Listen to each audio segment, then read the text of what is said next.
Երեք Հայաստանի իշխանության ղեկավարը ապացուցեց, որ ստեղծել է մի մոդել, որը իրեն վեր է դնում օրենքներից եւ ինստիտուտներից։ Ինչ եմ այսպիսի պնդում անում, որովհետեւ ինչպես դուք նշեցիք, կարգալույծ քահանայի պատարագիներ նա մասնակցում, հետեւաբար ոչ միայն ոտնձգում կամ դիվերսիա էր իրականացնում եկեղեցու դեմ, այլ նաեւ ոտնձգում էր Հայաստանի Հանրապետության Սահմանադրության առնվազն մի քանի հոդվածների, մասնավորապես 17 հոդվածի դեմ, որը երաշխավորում է Հայաստանի պետության աշխարհիկ բնույթը, երաշխավորում է պետության եւ եկեղեցու տարանջատ գործելու սկզբունքը։ Աննախադեպ է ուղղակի պատկերացնել պետության ղեկավարի մասնակցությունը ապօրինի հավաքին։ Սա կրկնում եմ, իսկապես աննախադեպ է այսպիսի բան պատկերացնելը, որովհետև սա եւ համաշխարհային պատմության մեջ նախադեպը չունեցող մի բան է։ Դրա ուժով Հովանավանքում տեղի ունեցածը դժվար է պատարակ անվանելը կամ անհնար է պատարակ անվանելը, դա ըստ էության աղանդավորական հավաք էր հիշեցնում, պատահական չի, որ եկեղեցու բոլոր կանոններին հակառակ այնտեղ ֆետիշացվում էր Փաշինյանի անձը, ծափահարություններ, հանրահավաքային տարեր եկեղեցու բակում եւ անգամ եկեղեցու պատերից ներս, ոչ քրիստոնեական դրսևորումներ, երբ որ մարդուն խեղդելով դուրս էին բերում եկեղեցու տարածքից միայն այն բանի համար, որ նա ճշմարտությունն էր բարձրաձայնել այն առայն, որ այդ Ստեփան կամ Ստյոպիկ կոչված իրավունք չունի այդ ծես իրականացնել եւ այլն եւ այլն։ Նիկոլ Փաշինյանը երեք շատ վտանգավոր մի բան է արել։ Նա խրախուսել է ոչ լեգիտիմ մի գործընթաց։ Կրկնում եմ, նա խրախուսել է ոչ լեգիտիմ մի գործընթաց։ Սրանով նա մի կողմից նաև իշխանության մարմիններին ու իրենը լեգիտիմության հարթությունից դուրս դրել։ Մի կողմից ստեղծել է մի հատ վտանգավոր նախադեպ։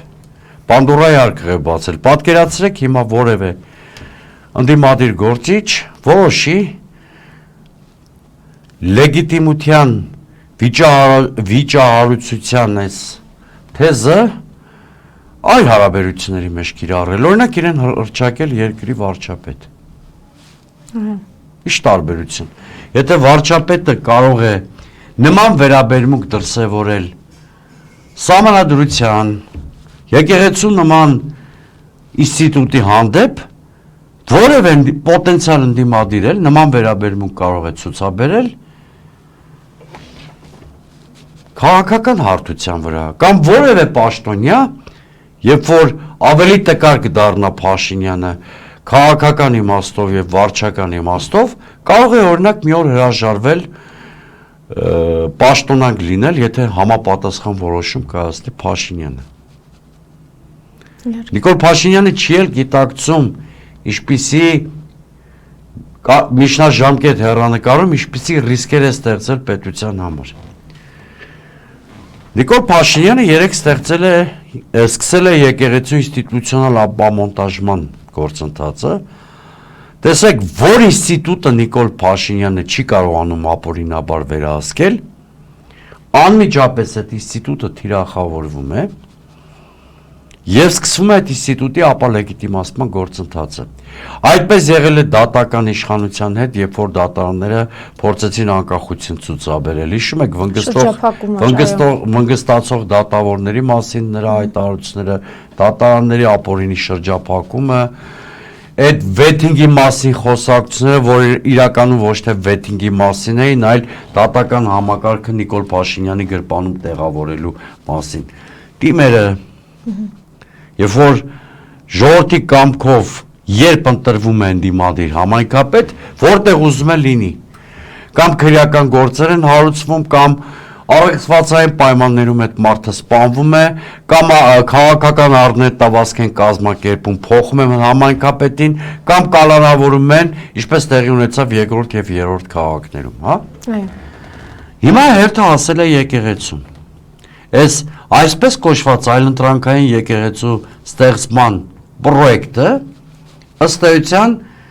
եկեղեցու ինստիտուցիոնալ ապամոնտաժման փորձ է։